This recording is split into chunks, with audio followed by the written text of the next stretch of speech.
I'm Mike. And I'm Matt. And this is The Coin Show.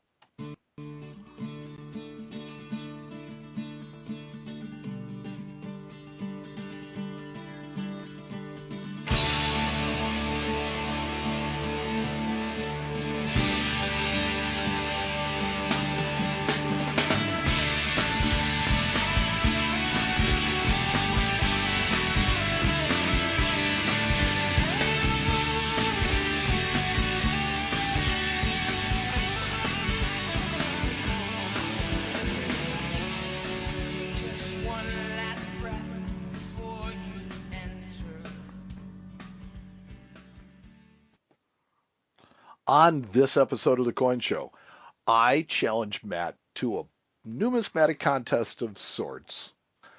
And I've got a surprise for everybody, as well as the coolest. We're going to talk about the coolest thing to walk into Matt's shop this week.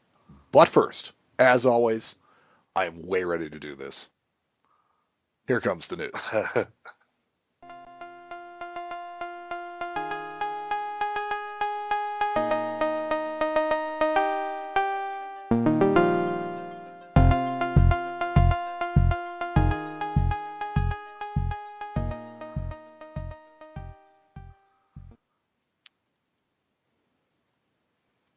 And now, the news, brought to you by Lost Dutchman Rare Coins, Indianapolis's finest coin dealership. Trust, integrity, fairness, family. These are our values. And that is one fantastic set of pipes. That is. I cherish it every time I hear that. Yes. Matt, I am so ready to go. After a ton of buzz in the numismatic community, the U.S. Mint has released a statement on American Silver Eagle bullion branchment attribution. Mm-hmm. Now, not only do I absolutely agree with their response, I absolutely love it. Have you heard their response about it? I hadn't heard the response yet, actually. I mean, I heard that. Well, here's the thing: is that over the last couple of years, and I think it started in 2011. They needed to supplement the amount of bullion coins that were being made to be offered through the bullion dealers. Mm-hmm. And these are coins without a mint mark. They're just bullion. They're the average silver eagle that goes out there to just be sold as a 1 ounce piece of silver. And it turned out that they had to supplement some of the production with San Francisco Mint. Mm-hmm. And they actually strapped the monster boxes with San Francisco Mint straps. So dealers were sending these into the grading services, and they were being certified as 2011 San Francisco kind of Silver Eagles. They had a S in parentheses, and so these have become kind of a chase for people over the intervening years. And the Mint stopped using the straps. Yes. And they stopped using the straps, I think, as a pointed attempt to stop this. And I think that their response to this kind of reinforces that. It says that, all right, well, here, the coinweek.com published an article that gives you a little bit of background on it. And it tells you that most American Silver Eagle bullion coins have been minted at West Point. And to meet demand, they've sometimes produced coins at Philadelphia and San Francisco. And they don't have any mint mark. So on March 20th of 2017, in response to a request made pursuant to the Freedom of Information Act, the Mint released internal manufacturing tracking numbers used on the boxes that contained the Silver Eagle bullion coins that were shipped to authorized purchases. And then the purchasers used that information to send to the grading companies where they were then graded and certified as coming from, X Mint. Mm-hmm. The problem is that they've now said that some of the information that was released on March 20th was erroneous. Oops. Yeah, and so the erroneous information, as well as the confusion surrounding the use of the internal manufacturing tracking numbers, has resulted in mistaken belief that some of these coins are rarities. And the Mint basically says, the tracking numbers on these boxes were not intended for the public to rely on to establish the Mint facility produced, on which facility produced the bullion coins. Yeah, well, that makes sense, I guess. And basically they're just telling everybody that, like, look, it's like these are made as bullion. it's kind of a reminder to me. The thing that I've seen that's similar to this is, if you don't remember it, but in the 60s, coin collectors were blamed for the coin shortages. And you and I both know that that's not what caused the coin shortages. No. The fact that there was silver in the coin, Yeah. and people called it out of change, that caused the coin shortages. So They were, I guess, technically they were collecting coins, but they were collecting coins because they had silver in them. Right, they were calling silver out of change. And here's the thing is, the United States Mint is complaining that too many people are pulling coins out of change and that they have to produce too many of them, yet they shut down a facility in San Francisco. Yeah. They didn't even need it during the 50s. So, whatever. But during the 65, 6, and 7, they took the mint mark off of coins to kind of, deter collecting of them, to make sure that there was enough out there for circulation and for the needs of commerce, which really is what, at the end of the day, the coins are for.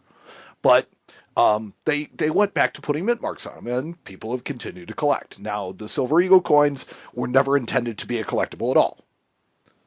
They were just made to be a piece of bullion, and people exactly like me. I mean, I was one of those persons that in '86 I bought a Silver Eagle because I liked the design of it. Mm-hmm. And the next year I was like, hey, they put dates on these. There's an '87. Let me buy that. And here's the thing that really flipped me out is when I bought the '86, it cost me $6, right?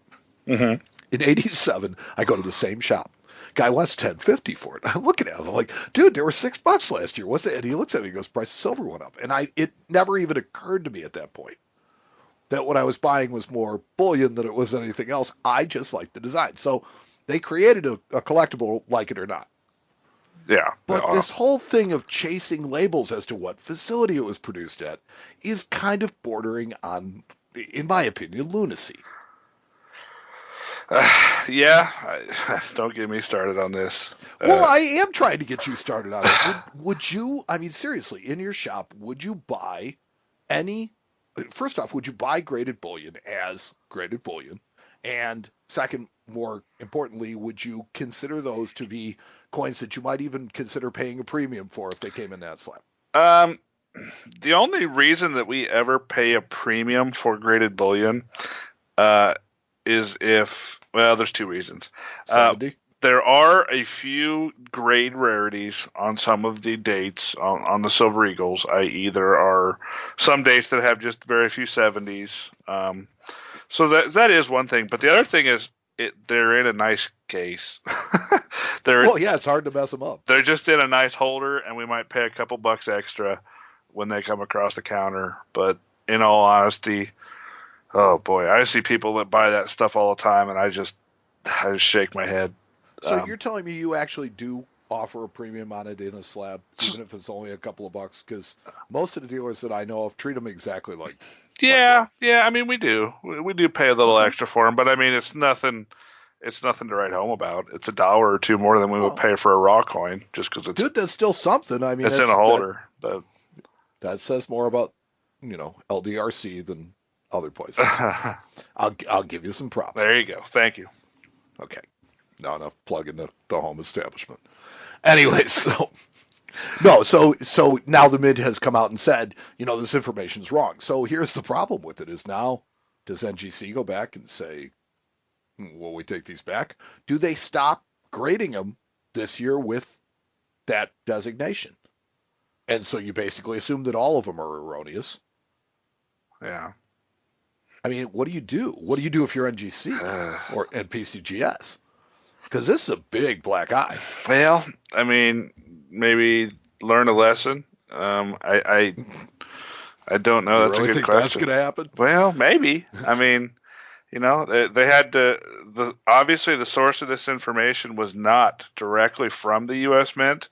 It was from somebody that got information from the Freedom of Information Act, and that's apparently information. Well, I understand that, but apparently this person, or the grading companies and this person, or whoever looked at this information, apparently interpreted it incorrectly, according to what the Mint is saying. So it's no, I don't think that's quite it. I think the Mint says that some of the information that it released was wrong. Okay, well, and that they were wrong in what they did, which is saying that truly through nobody's fault except for whoever did the actual research at the government. Yeah. easy place to lay the blame.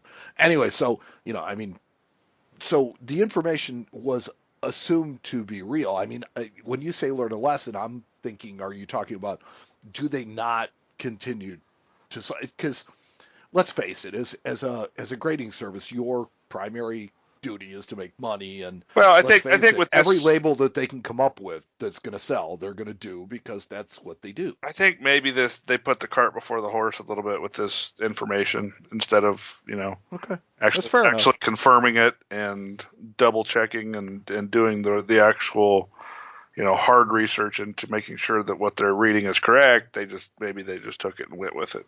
So I don't know. I have no idea what the heck they're going to do.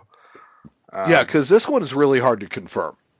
And I think that's probably where I would say the lesson is that unless it comes with a strap on it, you just can't. Yeah.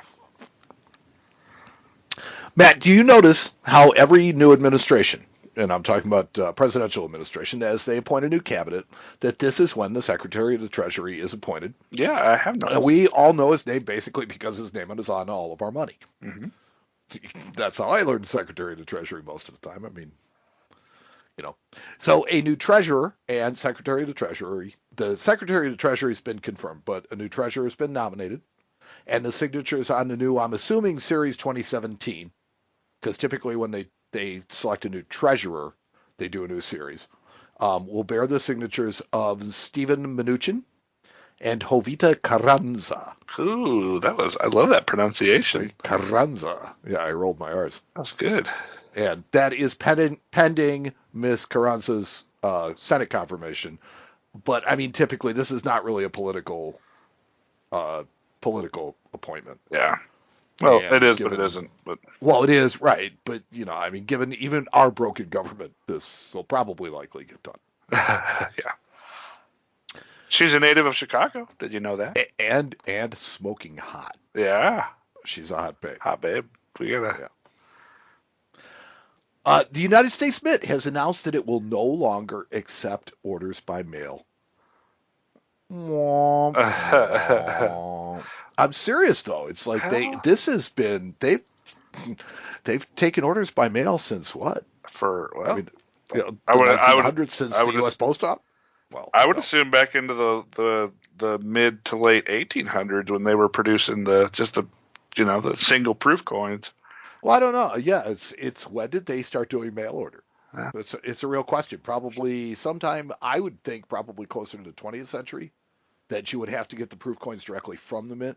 That's what I'm talking about. I mean, Philadelphia. We have coins that were made in proof back in the 1850s. So well, no. I was talking about that you would actually have to physically go to the mint. Oh, okay, gotcha. To get them, gotcha. Versus being mail ordered, which I think it would just be more in line with like the 1920s because that's when catalog mail order and everything became really big. Yeah. Just kind of thinking technology wise, I have no idea though. So please, somebody correct me.